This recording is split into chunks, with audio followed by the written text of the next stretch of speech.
Pues gracias a Dios por su palabra y gracias también porque por medio de la música podemos expresar aquello que está en nuestra mente, en nuestra vida y toca nuestro corazón. Gracias a nuestra hermana Cristina, que es miembro de la Iglesia de León, una querida hermana, junto con su esposo Manolín. Y gracias a Dios por el talento que les ha dado, también a Tan y a Pedro. Damos gracias a Dios por ello y sabemos que lo hacen para la gloria de Dios y también para animarnos y edificarnos a nosotros. Sin más preámbulo, vamos a pasar a la palabra, que es por lo que estamos aquí. Vamos a invitar a nuestro hermano John MacArthur a que tenga la siguiente sesión de la predicación de la palabra.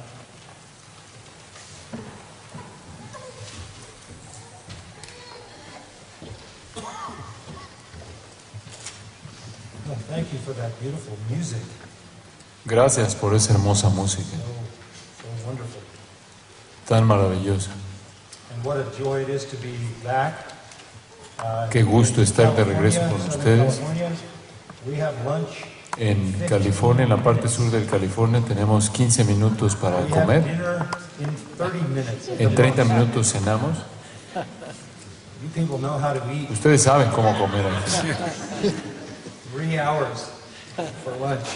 3 horas para la comida y varias para la cena. 4 o 5. Anoche cenamos y terminamos a la medianoche. Me gusta. La comida es deliciosa, la comunión es aún más deleitosa. Muchas gracias por su amabilidad para mí, hacia Patricia y a todos nosotros que venimos de Grace Church. Les traigo amor y saludos de Grace Community Church en la parte sur de California, Estados Unidos. Varios de nuestros pastores están aquí con ustedes: Henry Tolopilo, Michael Mahoney, otros de nuestra iglesia, Miguel Contreras, que superviste, gracias a vosotros. Y estamos tan contentos de estar con ustedes. Estamos muy honrados por el Señor, por tener una relación única con el ministerio aquí en España, y oramos porque podamos ser de aliento y de ayuda para ustedes y una bendición en cualquier manera posible. Ciertamente queremos extender una invitación a ustedes para que vengan a Estados Unidos en algún momento y vayan a la costa occidental y vengan a Grace Community Church. Van a conocer a muchas personas que hablan español ahí. Tenemos un ministerio hispano muy grande, una congregación hispana muy grande. Esa es la naturaleza de la parte sur de California, por lo cual estamos extremadamente agradecidos. El idioma español es conocido por nosotros ahí. Me apena no poder hablarlo, pero ciertamente tenemos a muchos que lo pueden hacer de manera muy bien y ministran a la comunidad hispana en nuestra ciudad y en nuestra región, trayéndoles el Evangelio del Señor Jesucristo. Pero me he dado cuenta de que su cultura es muy diferente a la cultura de Latinoamérica. Y ahora me doy cuenta de que su música viene de Escocia. Esto es perfecto. MacArthur es tan escocés como uno puede ser. Los MacArthur fueron una tribu que vivió en las montañas, en el altiplano, y vinieron y mataron a todos en la planicie. Entonces estoy tratando de sobrevivir a mis ancestros y traer vida en lugar de muerte, ¿no es cierto? Bueno, estamos hablando de la palabra de Dios, estamos hablando de las Escrituras, estamos hablando de la suficiencia de las Escrituras, la autoridad de las Escrituras, la totalidad de las Escrituras, cómo las Escrituras abarcan todo a partir del Salmo 19. Y quiero añadir a esto, invitarlos a que abran sus Biblias a 1 Corintios 1 y 2. 1 Corintios 1 y 2. Recordamos que la palabra de Dios es más preciada que el oro, más que mucho refinado, y dulce más que la miel, y que la que destila del panal. Recordamos el Salmo 119, 97, David dijo: oh, cuánto amo yo tu ley. Y dijeron lo siguiente: todo el día es ella mi meditación. Es objeto de mi meditación todo el día. Y entonces David siguió las instrucciones del Salmo 19, versículo 14, de meditar en la palabra de Dios. Josué 1:8, meditar en la palabra de Dios día y noche. Y como resultado de ello, por lo menos 5 diferentes ocasiones en el Salmo 119, él dice: yo amo tu mandamiento. Amo tus mandamientos. Él no dice: no amo tu ley, precepto, testimonio, instrucción acerca de la adoración. Él tomó la parte más demandante de ella y dijo: a mí me encanta aún tus mandamientos, los amo. El apóstol Pablo dijo que aquellos que son salvos, de acuerdo a 2 de Tesalonicenses 1:10, aquellos que son salvos aman la verdad. En ese pasaje, la condenación vendrá cuando Cristo regrese. Y la condenación, dice, vendrá en contra de aquellos que no tienen el amor de la verdad. En esa afirmación, el apóstol Pablo está diciendo que un creyente se caracteriza por amar la verdad. Juan registra que aquellos que aman al Señor guardan sus mandamientos. Si me amáis, dijo él, obedeceréis mi palabra. Primero de Juan 1:5 dice: el que me ama, el que ama al Señor. Primero de Juan 5, guarda sus mandamientos. En el Salmo 40, versículo 8, el salmista también dice: me deleito en hacer tu voluntad, oh Dios. Está dentro de mi corazón. Nada es más característico de un cristiano que un amor por la verdad. Un amor por la verdad que se manifiesta en obediencia a esa verdad.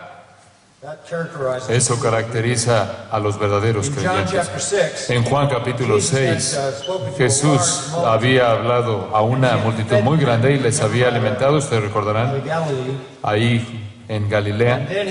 Y comenzó después a enseñarles. Y conforme les hablaba de comer su carne y beber su sangre, esto es, abrazándolo de manera total, sometiéndose a él, muchos le dieron la espalda. Y Juan nos dice que muchos de sus discípulos ya no seguían con él, desaparecieron. Y le dijo a Pedro: ¿ustedes también se quieren ir? ¿También van a irse? Y Pedro dio esta respuesta en nombre de él y en nombre de los fieles. Él dijo: ¿a quién iremos? Tú y solo tú tienes las palabras de vida eterna. No queremos irnos de la verdad, no queremos alejarnos de la verdad, porque amamos la verdad. Este es un amor fuerte por la verdad en los cristianos, que caracteriza a los cristianos. En 1 Pedro 2 nos dice en los versículos de apertura que es equivalente al amor que tiene un bebé por la leche de su mamá. Pedro dice: como niños recién nacidos, desead la leche espiritual no adulterada para que por ella crezcáis por ella. Es un concepto simple. De la misma manera en la que un bebé desea la leche, ustedes también necesitan desear la palabra. Es tu vida, es tu alimento, es tu única fuente de sustento. No hay otra. Entonces, a partir de las Escrituras, simplemente en esas Escrituras que acabamos de mencionar, podemos decir lo siguiente: la verdadera iglesia del Señor, la iglesia genuina, la iglesia redimida, en todo lugar, tiene un hambre por la verdad de las Sagradas Escrituras. Indiferencia hacia las Escrituras no caracteriza un verdadero creyente. La indiferencia hacia las Escrituras no caracteriza una verdadera iglesia. Los verdaderos creyentes anhelan la palabra de Dios, les encanta leerla, les encanta que se las expliquen, les encanta aplicarla, les encanta obedecerla, les encanta hablar de ella, les encanta proclamarla. Nunca reciben lo suficiente. Tristemente, el estudio serio de las Escrituras, la labor ardua, diligente en las Escrituras para escarbar y extraer sus tesoros, no es lo que la gente quiere, no es lo que el mundo quiere. Y conforme el mundo entra a la iglesia, no es lo que la iglesia quiere. Va en contra de nuestra naturaleza. Los evangélicos en el día de hoy con mucha frecuencia son simplistas, tradicionales, tibios en su compromiso con el Señor, preocupados están por lo pragmático, pero esa no es la naturaleza, no es el corazón de un verdadero creyente. Regreso a un puritano llamado Richard Baxter. Ricardo Baxter fue un pastor en el siglo XVII y quería escribir un libro para dirigir a su iglesia, para que la iglesia creciera espiritualmente. Y lo llamó el directorio cristiano, para dirigir a cristianos por el camino correcto. Tiene más de 1,000,000 de palabras. 1,000,000 de palabras interpretando y aplicando las Escrituras. Es asombrosamente inteligente, brillante, teológicamente rico, claro e inmenso también en sus dimensiones. Es mucho el contenido y le está hablando un pastor a su congregación. Los creyentes en nuestra generación creo que tienden a estar cómodos con la mediocridad, la superficialidad, lo que no es profundo. Y la iglesia ha caído en muchos casos a ese nivel. Yo sé que en parte del mundo en el que vivimos hay un tipo de cristianismo popular, en cierta manera un cristianismo cultural, diseñado para satisfacer a los no cristianos, pero prácticamente mata de hambre al verdadero pueblo de Dios. Entonces quiero presentarles una pregunta en esta tarde. Los verdaderos creyentes aman la Biblia, aman la palabra de Dios. ¿Por qué? ¿Por qué la amas? ¿Por qué la crees? ¿Por qué la estudias? ¿Por qué la enseñas? ¿La predicas? ¿La proclamas? ¿Por qué la aplicas? ¿Por qué la obedeces? ¿Por qué haces eso? ¿Eres más inteligente que los que no hacen lo que tú haces? ¿Eres más racional que la gente que no estudia la Biblia? ¿O eres simplemente más ingenuo que la gente que no la estudia? Quizás eres más fácil de persuadir. ¿Cuál es la razón por la que nosotros amamos la palabra de Dios y toda la gente que nos rodea no la ama? La respuesta a esa pregunta viene en esta sección de las Escrituras, 1 Corintios 1 y 2. Pero permíteme darte en cierta manera una respuesta inicial y después veremos el texto. Escucha lo que Martín Lutero dijo. La Biblia no puede ser entendida simplemente mediante estudio o talento. Tú necesitas al Espíritu Santo.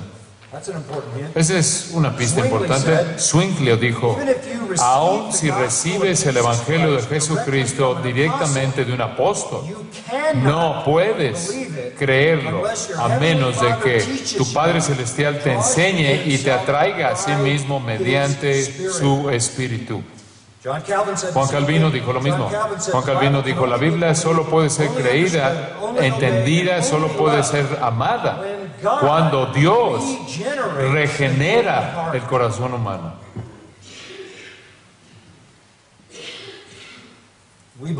Creemos la Biblia, entendemos la Biblia, obedecemos la Biblia, amamos la Biblia, proclamamos la Biblia, enseñamos la Biblia, porque hemos sido cambiados, profundamente alterados en nuestra manera de pensar. Eso es precisamente lo que tenemos en este pasaje.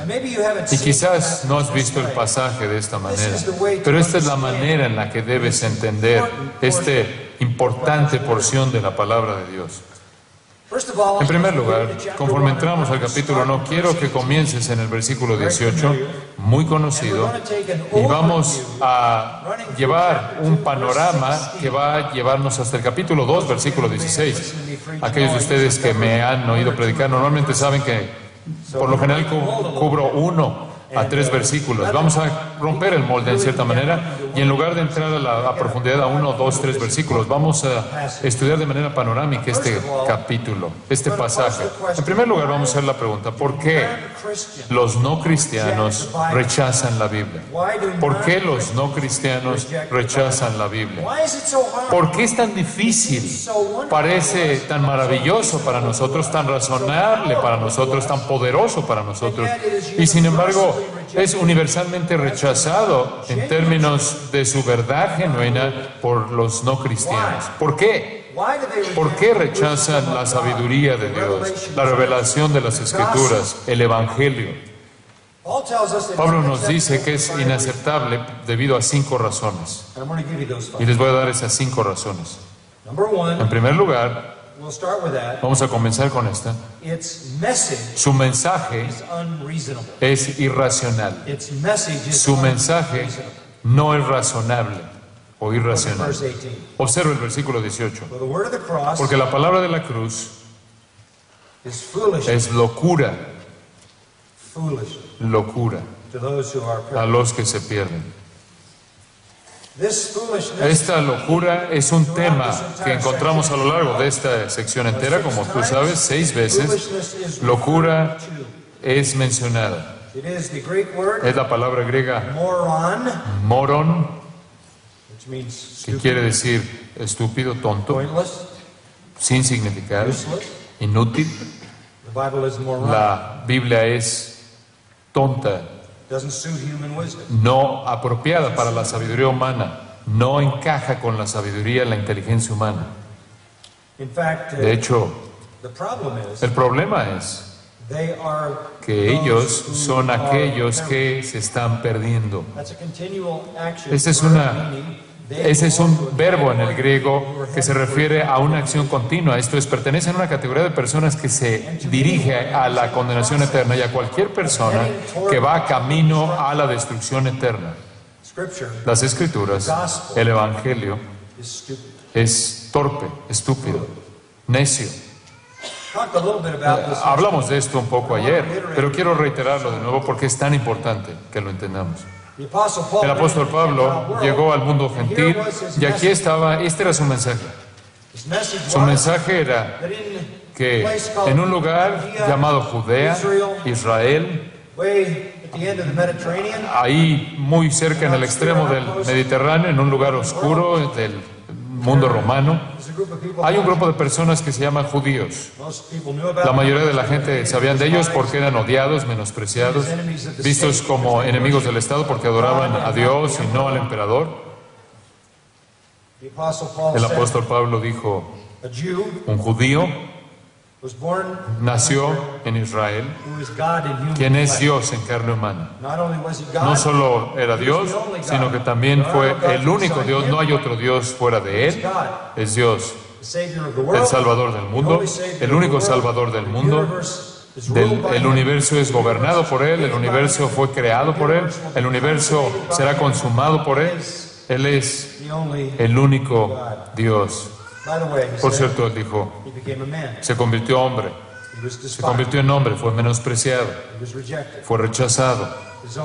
Su propia nación lo mató en manos de los romanos, en una cruz. Fue rechazado por la gente, fue rechazado por el pueblo, por los líderes de su nación, y fue ejecutado de una manera que ningún ciudadano romano podía ser ejecutado, a menos de que cometiera traición personal en contra de César.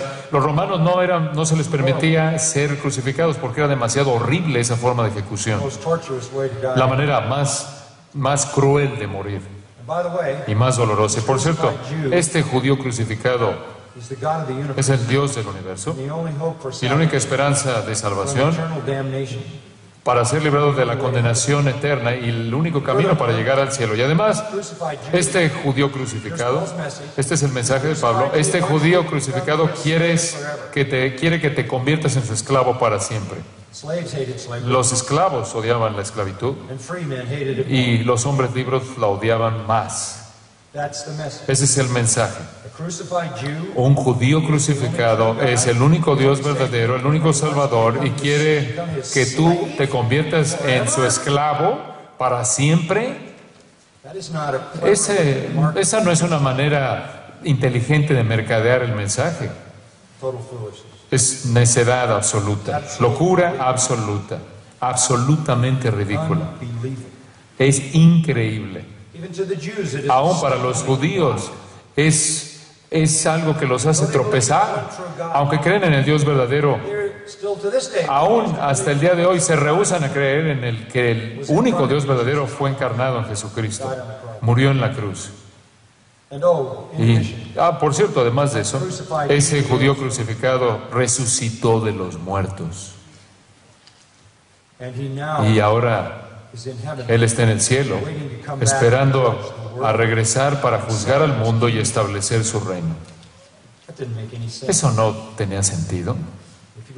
Si vas a la ciudad de Roma, ahí donde está el Circo Máximo, puedes ver un grabado. Está desgastado, pero aún está ahí. Hay una grabación ahí, se encuentra grabado ahí, una cruz y decenas de miles de crucificados. Prácticamente en esa cruz está colgando el cuerpo de un hombre con la cabeza de un burro. Y abajo hay un hombre que se está postrando en adoración. Por cierto, para ese entonces habían ya muerto mediante crucifixión decenas de miles. Y dicen, en la Escritura dice, Alexamenos adora a su Dios. ¿Quién va a adorar a un burro o asno crucificado? Esa era la perspectiva gentil de la crucifixión de Cristo. Eso es algo irracional, es un mensaje irracional. Aún el día de hoy el Evangelio es irracional, por esa razón y muchas otras, pero en particular aquí dice, la palabra de la cruz es locura. Es locura por otra razón. No solo porque el mensaje es irracional, sino porque la realidad es inalcanzable. Pasa al versículo 19.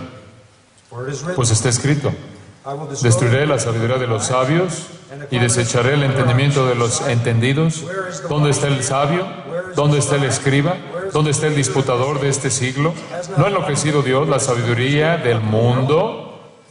Pues ya que en la sabiduría de Dios el mundo no conoció a Dios mediante la sabiduría. Detente ahí. Lo que dice ahí es que mediante todos los medios disponibles para los seres humanos caídos no puedes llegar al punto de conocer la verdad. La sabiduría de los sabios, la inteligencia de los inteligentes. ¿Dónde están? ¿Dónde están los sabios, los escribas, los abogados, los disputadores?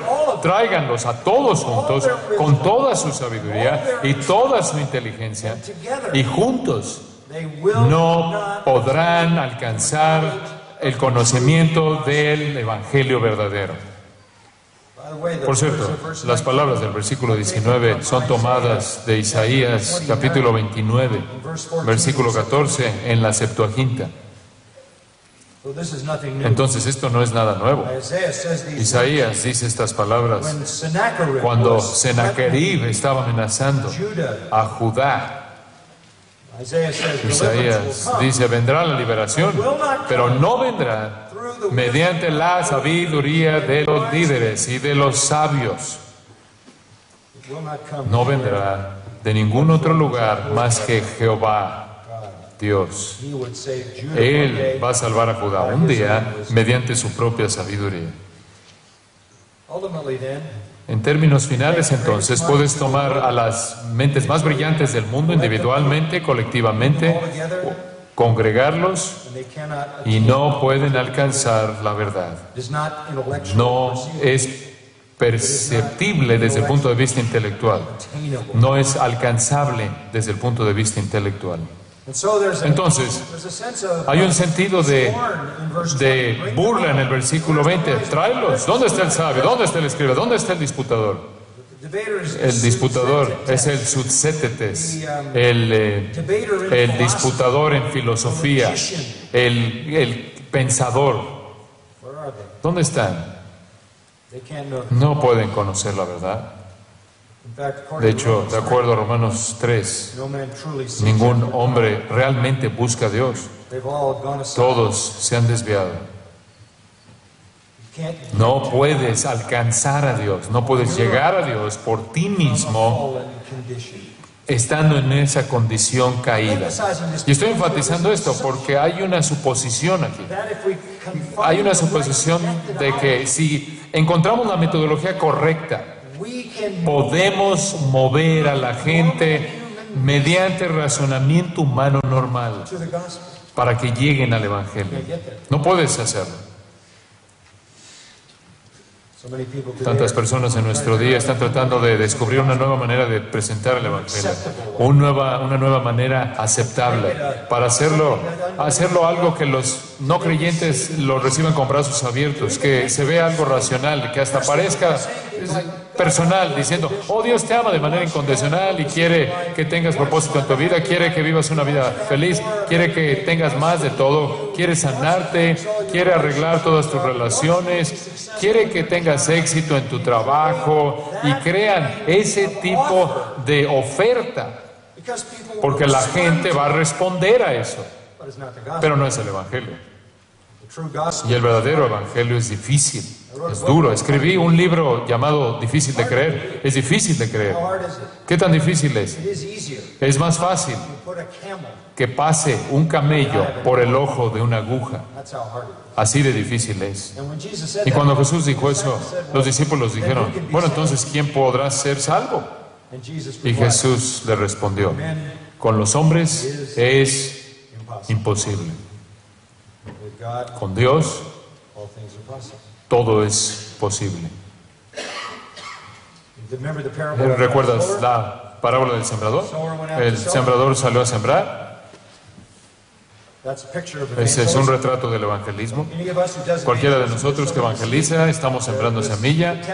El texto no dice nada acerca de la semilla. La semilla está fija, es el evangelio. No puedes crear semilla sintética, alterna o aceptable. No, es el evangelio. Y el sembrador es cualquier persona que proclama el evangelio. ¿Tú te acuerdas de la historia? No dice nada de la técnica del sembrador. Salió y aventó la semilla, la arrojó. Parte de ella cayó en suelo duro, nunca penetró, las aves se la llevaron. Fue infructífera.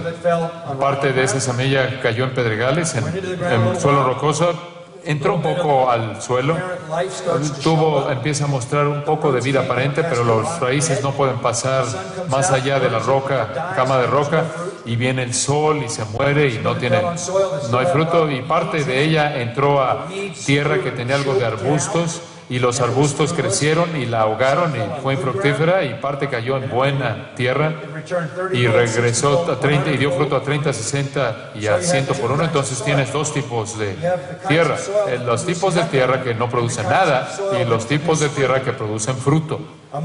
Entre aquellos que no producen nada, algunos simplemente están duros, otros tienen una respuesta emocional pero no tienen profundidad, y otros tienen algún tipo de respuesta pero nunca dejan el amor del mundo, el amor de las riquezas y las preocupaciones de esta vida, y ahogan la semilla. Y después están los fructíferos. ¿Cuál es el punto? No dice nada acerca de cómo siembras. No dice, si la avientas un poco más alto, puedes aventarlo un poco más lejos. Se altera la semilla. El problema no es la semilla. Y el problema no es el sembrador. El problema es que la tierra. Yo puedo sembrar semilla. Solo Dios puede cambiar la tierra. Entonces, la idea de que podemos de alguna manera hacer que este evangelio sea algo que el hombre natural puede alcanzar, conforme a su propia capacidad, razonamiento, es insensatez, es locura. ¿Por qué los no cristianos rechazan? Porque el mensaje es necio, es locura. En segundo lugar, porque es inalcanzable, no pueden llegar ahí. Es un mensaje inaceptable y un mensaje inalcanzable. En tercer lugar, es un mensaje increíble. Es un mensaje que no se puede creer. En los versículos 22 y 23, los judíos piden señales y los griegos buscan sabiduría. Ellos te van a decir lo que quieren. Dices, espera un momento, ¿los judíos buscan señales? Semeión en el griego. Milagros, maravillas. ¿Acaso no Jesús hizo eso?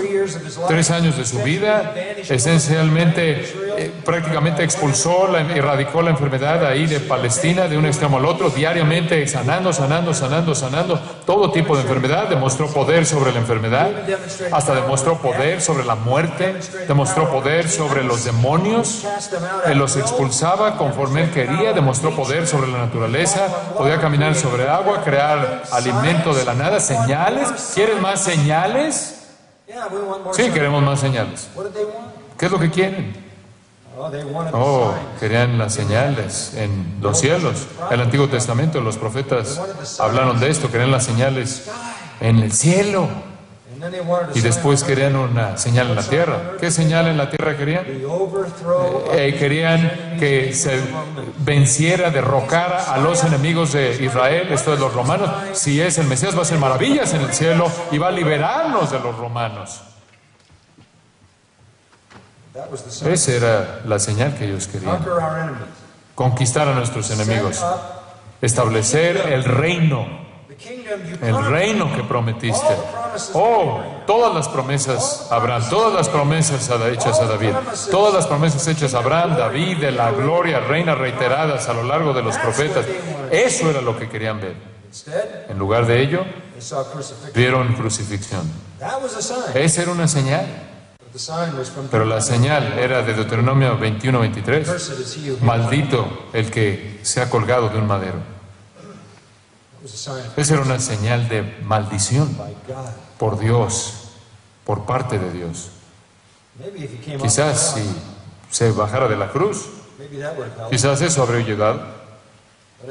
Pero en realidad, Él hizo algo mucho mejor que escapar de la muerte antes de que sucediera.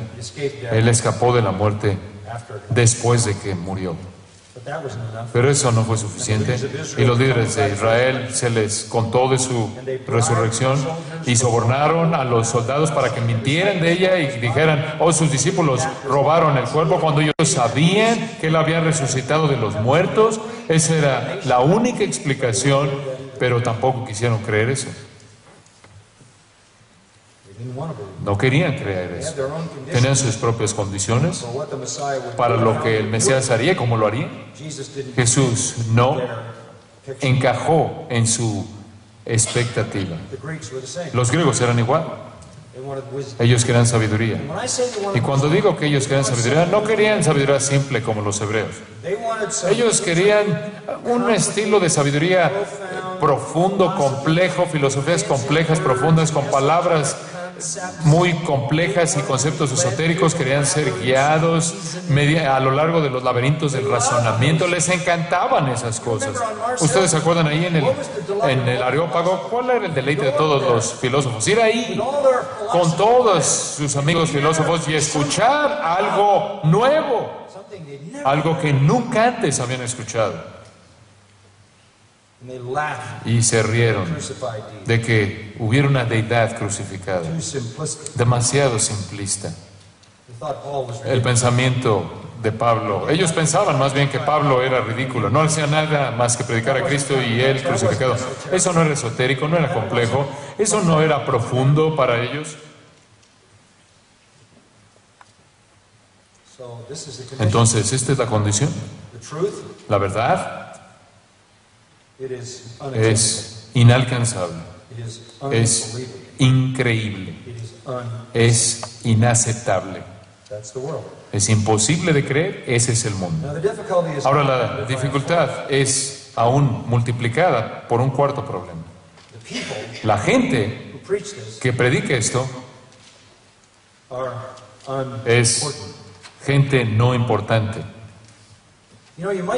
Podrás pensar que si el Señor hubiera tenido un mensaje tan difícil, al tener un mensaje tan difícil, tan imposible de creer, tan loco, tan necio, lo habría colocado en las bocas de las personas más influyentes y poderosas, la gente con el potencial más grande para que fueran creíbles. Para que fuera creíble, pero no lo hizo así. Observa el versículo 26.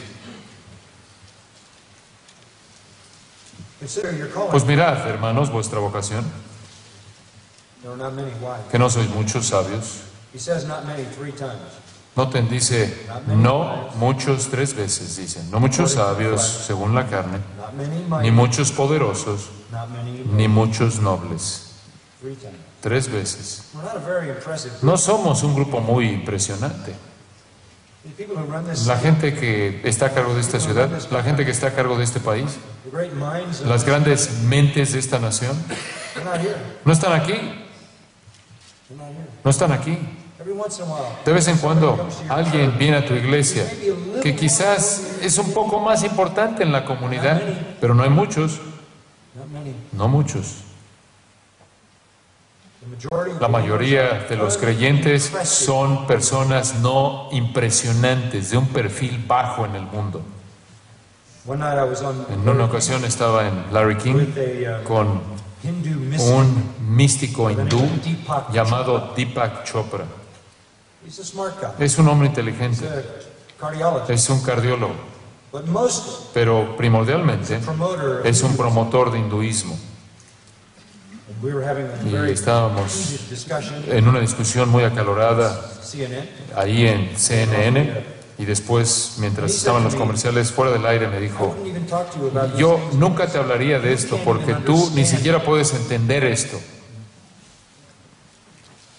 Y yo le dije, sí, de hecho, yo sé de qué estás hablando, escribí un libro de esto. Y él me volteó a ver y dijo, y le dije, te puedo dar el libro, te lo regalo si quieres y lo puedes leer, le dije. Y yo se lo dije amablemente. Y me dijo, yo nunca leería nada que tú hubieras escrito. Así como, aléjate de mí, hoi polloi, tú eres nada. Yo tengo todas las respuestas. Me encantaría que la gente en la Casa Blanca me llamara.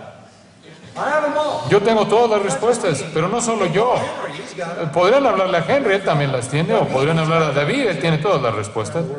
En la palabra de Dios, están ahí, conocemos la palabra de Dios, tenemos las respuestas a todos los problemas del mundo. Yo sé lo que la Biblia dice acerca de la economía, la sociedad. Sabemos eso, pero ellos no quieren oír de nosotros. Además, versículo 27. Aquí es en donde nos encontramos a nosotros mismos. Dios ha escogido a lo necio del mundo para avergonzar a los sabios. Dios ha escogido las cosas débiles del mundo, lo débil del mundo, para avergonzar a lo fuerte. Entonces aquí estamos, los débiles y los necios. Somos los del estrato bajo. No impresionamos a nadie. A nadie. No somos los más inteligentes. No somos los más nobles. No somos los que nacimos, a eso se refiere, los que nacieron en cuna real. Somos los bajos. ¿Qué tan bajos? Observa el versículo 28. No solo somos débiles, sino que somos lo vil. Esto es aún más bajo. Lo vil del mundo. Más bajo que eso, somos lo menospreciado. Y después dice, lo que no es. Ese es el griego, en tiempo presente del verbo ser. Nosotros no existimos. Ni siquiera existimos. Somos los no existentes. La palabra vil, no sé cómo está traducida en español, vil, es agneo. Geneo es la palabra de la cual obtenemos genético o genética o gen. Esto es los no nacidos, los no existentes. Este es un desafío para nosotros. Por cierto, estas expresiones que Pablo usa aquí para describirnos son las expresiones más despreciables que se pueden encontrar en el idioma griego. Decirle a alguien, tú eres un necio, eres débil, eres no existente, es la manera más cruel en la que podrías humillar a otra persona. Eso es lo que el mundo ve cuando nos ven a nosotros. Ahí en el capítulo 4 Pablo dice, somos considerados la escoria. Y usa una palabra que describe la parte de abajo de una sartén, de una olla, después de que cocinas la comida y después de que sirves la comida, después limpias la olla. Lo que queda en la parte de abajo, que tienes que quitar, tallar para quitarlo, Pablo dice, eso somos. Somos lo sucio, la suciedad que está al fondo. Así es como el mundo nos ve. Y ¿sabes algo? Desde su perspectiva, no somos importantes en absoluto. Hay una quinta razón por la que los no cristianos rechazan el Evangelio. Es sus predicadores. Sus predicadores es gente que no tiene estilo, no son aceptables. Vamos de la gente a los predicadores. Puedes ver el capítulo 2. Así que, hermanos, cuando fui a vosotros para anunciaros el testimonio de Dios, no fui con excelencia de palabras o de sabiduría, pues me propuse no saber entre vosotros cosa alguna, sino a Jesucristo y a este crucificado. Y estuve entre vosotros con debilidad y mucho temor y temblor. Y ni mi palabra ni mi predicación fue con palabras persuasivas de humana sabiduría, sino con demostración del Espíritu y de poder, para que vuestra fe no esté fundada en la sabiduría de los hombres, sino en el poder de Dios. Ese pasaje debe estar en algún lugar de la visión de todo predicador. No vine a vosotros con palabras persuasivas de humana sabiduría. Esto no consiste en oratoria, en capacidad de oratoria. No vine aquí con gran sabiduría que estaba derramándose de mis labios. Vine con un mensaje simple: la cruz, Jesús, el crucificado. Y después él añade lo siguiente: yo no vine aquí de una manera valiente y osada como algún gran orador. Yo estuve con ustedes en mucha debilidad, temor, temblor. En 2 de Corintios capítulo 10, versículo 10. Esto es lo que decían acerca de Pablo. Ellos decían, su presencia es débil, no es impresionante. Y dijeron, su palabra es menospreciable. No es impresionante en su presencia corporal, no te impresiona, y tampoco es impresionante en su palabra. No hay algo que te den ganas de verlo y tampoco tiene algo que te den ganas de escucharlo. No era el mejor en oratoria, no era el poder de su oratoria, ni tampoco el poder de su personalidad y presencia. De hecho, estaba temblando con temor, entendiendo el peso total de la responsabilidad que él llevaba. Pero cuando vino su mensaje y cuando vino su predicación, no vino con palabras persuasivas de humana sabiduría, sino con demostración del Espíritu y del poder. Y en el mundo antiguo Los grandes oradores se enorgullecían por su capacidad de hablar, por su superioridad de sabiduría, de sofía, su capacidad de oratoria, y menospreciaron a Pablo porque él no lo tenía. Entonces, simplemente aquí en esta sección de 1 Corintios capítulo no entendemos contra lo que estamos luchando. Muy bien, entendemos el problema. Los hombres no pueden responder. Están muertos en delitos y pecados. Están ciegados por su condición caída, y doblemente cegados por Satanás, ¿no es cierto? El Dios de este siglo ha cegado las mentes de los incrédulos, no sea que la luz del Evangelio brille. No pueden conocer a Dios. Pablo dice que están alejados de la vida de Dios. Entonces, ¿qué nos sucedió a nosotros? ¿Por qué nosotros creemos? ¿Cómo es posible que pudiéramos escapar de esta condición? ¿Cómo llegamos hasta aquí? ¿Cómo es posible que amemos la verdad? ¿Por qué? Regresemos al capítulo 1, versículo 18. Porque se nos ha colocado en otra categoría, en una categoría diferente. No estamos en la categoría de aquellos que están pereciendo, que se están perdiendo. Estamos en la categoría de aquellos que están siendo salvados. Toda persona está en una de esas dos categorías. O perteneces al grupo que está perdiéndose, que está pereciendo, o al grupo que está siendo salvado. ¿A qué te refieres? ¿Esto es tiempo presente? Sí, estamos en el proceso de ser salvados. Dices, oye, ¿ese es un proceso? Sí, es un proceso. Es un proceso que no terminará sino hasta que seas glorificado. Esa es la razón por la que Pablo dijo, tu salvación ahora está más cerca de lo que estaba cuando creíste. Cuando creíste, recibiste justificación.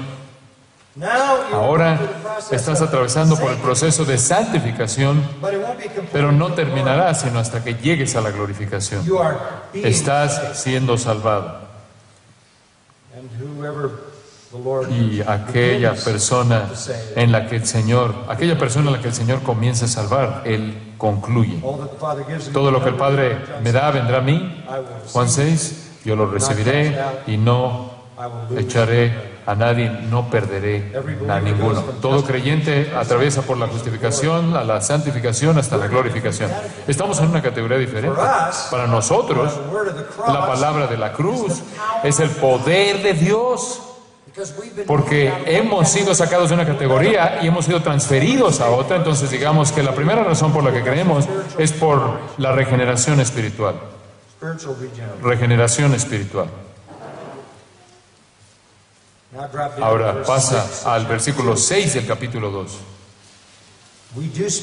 Hablamos sabiduría entre los que han alcanzado, la palabra griega, entre los que han alcanzado, telois, quiere decir los que han sido completos. Esa es otra manera de decir, el apóstol está expresando salvación de esta manera. Los que han sido hechos completos en Cristo. Tenemos una unción del Juan 2:20, 2:27. Somos enseñados por Dios, hemos hechos completos, venimos a Cristo. Se nos dio vida, somos renacidos, nacidos por Dios, nacidos de Dios. Se nos ha dado vida para entender en una nueva dimensión el entendimiento.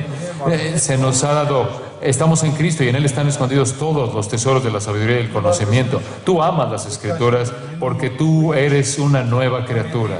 Si alguno está en Cristo, 2 Corintios 5, nueva criatura es. Has sido hecho completado. En los términos del Salmo 19, hablamos de esto hace un momento. La ley de Jehová te ha hecho perfecto, completo. Esta es la transformación de la regeneración. Y entonces tenemos una sabiduría ahora y hablamos sabiduría. Pero es una sabiduría, versículo 6 dice, no de este siglo, ni de los príncipes de este siglo. ¿Por qué? Escucha, porque ellos pertenecen a aquellos que están pereciendo. Ellos pertenecen a la categoría de los que están pereciendo. Ellos son los que van camino a la condenación. La palabra que perecen, katergeo, significa ser considerado totalmente ineficaz, impotente, e inútil. Estamos de regreso a donde comenzamos, ¿no es cierto? La sabiduría divina no puede ser entendida por ellos. Nosotros tenemos la sabiduría. Ellos no pueden entenderla. En Mateo capítulo 11 encontramos las palabras maravillosas de nuestro Señor en los versículos 25 al 27. Él ora al Padre: te alabo, Señor del cielo y de la tierra, porque escondiste estas cosas de los sabios y entendidos y se las has revelado a los niños. Sí, Padre, porque así te agradó. ¿Por qué nosotros? Porque le agradó a Él escogernos. Regresa al capítulo 1.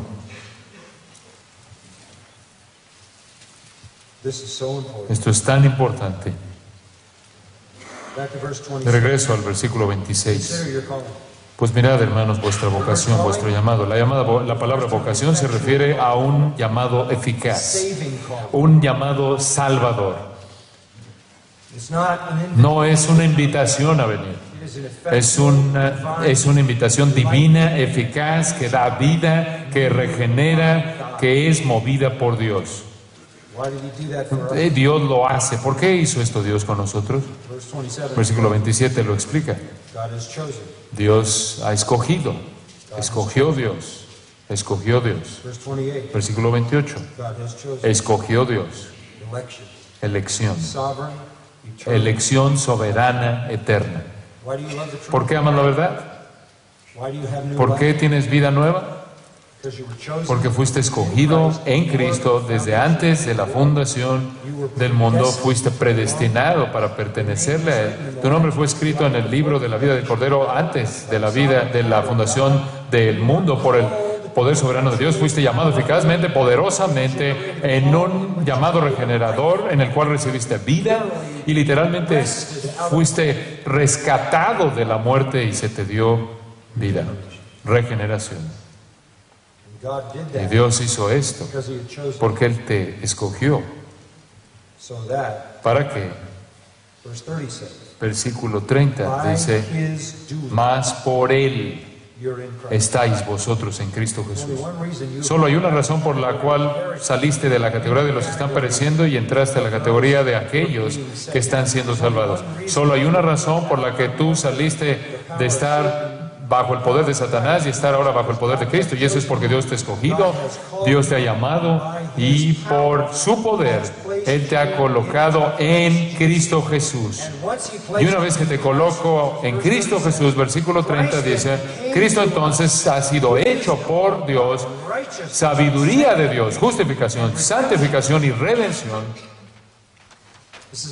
Este es un milagro divino.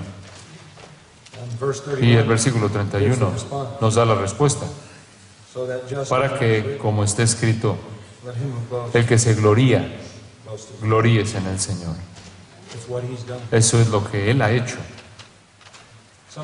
Algunas personas dicen: bueno, y la doctrina de la elección me molesta, la doctrina de la predestinación me molesta, la doctrina de la soberanía me molesta. Bueno, permíteme ayudarte. Si Dios no te hubiera escogido y te hubiera dado vida, te irías al infierno. Porque no tienes nada en tu capacidad para que puedas entender la verdad. El apóstol Pablo nunca torció el mensaje, porque él sabía que la salvación no venía a través de algún tipo de capacidad humana. Escucha lo que le dijo a Tito: Pablo, esclavo de Dios y apóstol de Cristo, conforme a la fe o para la fe de los escogidos. Eso es lo que hacemos. Traemos la verdad, la sabiduría de Dios, para que los escogidos la puedan escuchar y crean. Porque la regeneración es la obra de Dios, pero no de manera independiente de las Escrituras. La fe viene por el oír la verdad, la palabra acerca de Cristo. De manera parecida, en el Capítulo 13 de Mateo, el Señor repite eso, como Dios ha escondido estas cosas de los sabios y se las ha revelado a ustedes. Entonces regresemos al capítulo 2 y vamos a concluir. Versículo 7, mas hablamos la sabiduría de Dios. No puedo enfatizar esto lo suficiente. Ustedes son las personas que tienen mayor valor para esta ciudad, los de mayor valor para su familia, en su nación, su ciudad, porque ustedes conocen la verdad. Ustedes hablan la verdad. La sabiduría de Dios, el misterio. Un momento, ¿qué es eso de misterio? Bueno, esa es una palabra que usa Pablo, misterio, para referirse a cosas que estaban escondidas en el Antiguo Testamento y reveladas en el Nuevo. Se lo dice a los Efesios, tengo misterios. Entiendo lo que es una novela de misterio. No se refiere a una novela de misterio que no sabes lo que va a pasar sino hasta el final. No, el misterio para el apóstol Pablo es aquello que estaba escondido en el pasado y ahora ha sido revelado. Esto es revelación del Nuevo Testamento. Esto es Cristo en toda su plenitud. Dios habló en otros tiempos a los padres por los profetas, pero en estos días nos ha hablado en los postreros días por su Hijo, y el misterio ha sido descubierto y totalmente revelado. Entonces hablamos la verdad divina, no como los profetas del Antiguo Testamento, no como los padres del Antiguo Testamento, no. Nosotros hablamos la verdad revelada de manera total en Cristo. Y es necesaria, porque hubo una época en la que Dios pasó por alto la ignorancia. Hechos 17 nos dice, pero ahora Él manda a todos los hombres que se arrepientan y vean a aquel que Él ha escogido como heredero y juicio de todo. No hay salvación fuera de Cristo, porque en ningún otro nombre se encuentra la salvación. Él es el único camino, verdad y vida. Entonces hablamos sabiduría, no solo sabiduría espiritual de una manera general, ni siquiera en un sentido profético, ni siquiera en un sentido de expectativa futura, sino que hablamos del misterio ya revelado de la verdad divina en la persona de Jesucristo. Esta es la sabiduría que tenemos. Y el mundo no la tiene. Versículo 8 nos dice, la sabiduría que ninguno de los príncipes de este siglo ha entendido. Ciertamente no la entendieron en el día de Pablo, porque si lo hubieran conocido nunca habrían crucificado al Señor de gloria. Y si la gente la conociera en nuestra época, ellos no lo rechazarían, no se burlarían de Él, no serán indiferentes hacia Él. Ninguno de los sabios de este mundo puede comprender esto. Un rechazo continuo del Evangelio, un rechazo continuo de Jesucristo, es prueba de que el mundo no comprende la sabiduría de Dios y la palabra de Dios. Y después una afirmación final que habla de la condición sin esperanza de los no convertidos, como dice, antes bien como está escrito en el 9, cosas que ojo no vio, ni oído oyó. Detente ahí por un momento. Estamos hablando aquí de cosas que no puedes conocer. Tu ojo no lo puede ver. Esto es, no se puede descubrir de manera objetiva, no puede descubrirse mediante un experimento, no se puede discernir ni percibir mediante algún tipo de medio externo, científico, natural, ni tampoco puedes escuchar, no puedes oírlo, no puede entrar por tu ojo ni por tu oído. Nada de lo que ves, nada de lo que oyes puede revelar este misterio, esta sabiduría. Entonces, en un sentido, tienes que entender que cuando estás hablándole a un incrédulo, esto es lo que estás enfrentando. No lo entienden, no pueden verlo, no pueden procesarlo, no pueden digerirlo. Están muertos. Estás predicándole a cadáveres. Estás hablándole a un cementerio. Y dice en ese mismo versículo que ni han subido en corazón de hombre. Lo que eso quiere decir es que no puedes entenderlo de afuera y no puedes entenderlo por dentro, desde adentro. No viene mediante fuentes empíricas, ni tampoco viene mediante la intuición. No es perceptible en términos externos, ni es perceptible en términos internos. No está dentro de ti. Esa verdad y esa sabiduría Dios ha preparado para los que le aman. El mundo está en una situación mortal. Otro pasaje que debes considerar con respecto a esto es Juan 8. Juan 8, versículo 42. Si vuestro Padre fuese Dios, ciertamente me amaríais. Esto es suficientemente simple, ¿no es cierto? ¿Qué es lo opuesto de esto? No me aman. ¿Por qué? Porque Dios no es tu Padre. Ustedes no están en la familia. Dios no es su Padre. El punto no es la experiencia. No tiene que ver con la experiencia, sino con la vida. No estás en esta familia. No has sido nacido. No has nacido en esta familia. Versículo 43. ¿Por qué no entendéis mi lenguaje? ¿Por qué no lo entienden? Porque no podéis escuchar mi palabra. No puedes. ¿Por qué? Están en otra familia ustedes. ¿Quién es su padre? El padre de ustedes. Vosotros sois de vuestro padre, el diablo. Y los deseos de vuestro padre queréis hacer. Él ha sido homicida. Él es un mentiroso. Y no hay verdad en él. Ustedes están en la familia de los que no tienen la verdad. Están en la familia de los que no tienen sabiduría. Están en la familia de los homicidas y mentirosos. Y en el versículo 45 él añade: porque digo la verdad, no me creéis. Y debido a que es la verdad, debido a que es la verdad, no lo creen, porque no tienen capacidad de recibirla. Versículo 47. El que es de Dios, las palabras de Dios oye.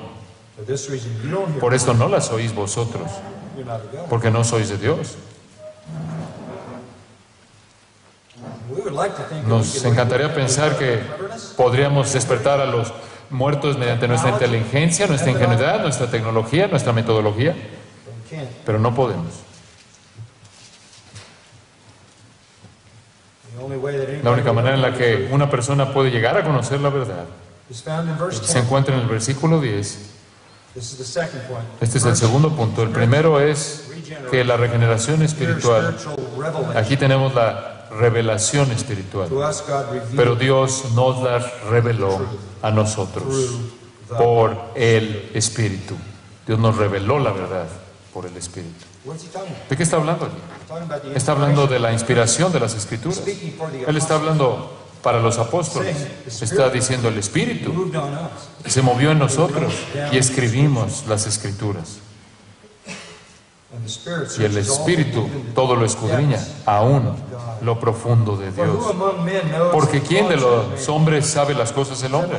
Sino el Espíritu del hombre que está en él. Esta es en cierta manera una analogía. Así tampoco nadie conoció las cosas de Dios sino el Espíritu de Dios. La única manera en la que vamos a poder saber algo de Dios es no mediante nuestros propios medios, sino mediante los medios del Espíritu Santo. Nosotros no hemos recibido, versículo 12, dice, el Espíritu del mundo, sino el Espíritu que proviene de Dios, para que sepamos lo que Dios nos ha concedido. ¿Por qué creemos la Biblia? ¿Por qué amamos la Biblia? Porque se nos ha hecho tener vida y se nos ha dado el Espíritu Santo. Se nos ha dado vida, es la obra del Espíritu. El Espíritu reveló las Escrituras y después nos reveló a nosotros la verdad de las Escrituras. Qué realidad tan maravillosa. Nos son dadas de manera libre, nada es retenido. Cuando llegas a la familia de estos que son salvos, esta familia que pertenece a Dios, se te ha dado vida. Todo lo que era misterio ahora es revelado. Nada es escondido. Y se nos enseña, versículo 13, que somos enseñados por el Espíritu Santo. Por otro lado, versículo 14 dice, el hombre natural no percibe, no acepta las cosas que son del Espíritu de Dios, porque para él son locura. Y esta es la locura otra vez. ¿Por qué? Porque no. Porque son entendidas espiritualmente y él está espiritualmente muerto. Hemos recibido regeneración espiritual, revelación espiritual y después iluminación espiritual. El que es espiritual juzga todas las cosas, evalúa todas las cosas. Tenemos discernimiento, iluminación, lo entendemos, lo comprendemos y lo amamos. Fue Lutero el que dijo, el hombre es como un pilar de sal, como la esposa de Lot, como una piedra, como un madero, como una estatua sin vida que no tiene ni boca, ni ojos, ni sentidos, ni corazón, a menos de que sea regenerado, convertido e iluminado por el Espíritu Santo. Y el versículo 16 lo resume. Uno de mis versículos favoritos en todas las Sagradas Escrituras. Porque ¿quién conoció la mente del Señor? La pregunta de Isaías 40. ¿Quién conoció la mente del Señor? ¿Quién puede saber lo que Dios piensa? Nosotros tenemos la mente de Cristo. ¿No es este un regalo? Nosotros somos los que entendemos, nosotros somos los que creemos, nosotros somos los que tenemos hambre por la palabra, nos alimentamos de la palabra, amamos la palabra, enseñamos la palabra, proclamamos la palabra, obedecemos la palabra, vivimos la palabra. Ese es el punto.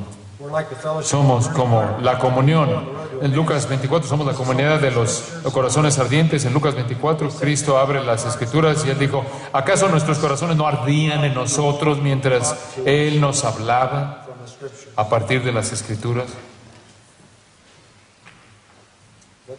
¿Qué podemos hacer para la gente que está ciega? Podemos orar por todos los hombres, porque Dios los salve. Podemos orar porque los pecadores vengan a estar en la posición del salmista en el Salmo 119 y digan, abre mis ojos para mirar las maravillas de tu ley. Abre mis ojos. Ahora esto. La gente será salva mediante Dios, mediante el poder regenerador del Espíritu, pero no de manera independiente de el testimonio del Evangelio fiel cristiano. Entonces quiero concluir viendo brevemente el capítulo 10 de Romanos en los siguientes 2 minutos.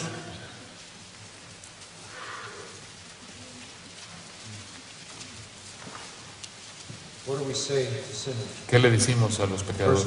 Versículo 9, Romanos 10. Que si confesares con tu boca que Jesús es el Señor y creyeres en tu corazón que Dios le levantó de los muertos, serás salvo. Porque con el corazón se cree para justicia, pero con la boca se confiesa para salvación. Pues la Escritura dice, todo aquel que en Él creyere no será avergonzado. Porque no hay diferencia entre judío y griego. Versículo 13, porque todo aquel que invocare el nombre del Señor será salvo. Podemos dar esa invitación, presentar esa invitación. Solo Dios sabe quiénes son los escogidos. A nosotros se nos manda a llevar el Evangelio a toda criatura y decir, si llamas, si invocas el nombre del Señor, serás salvo.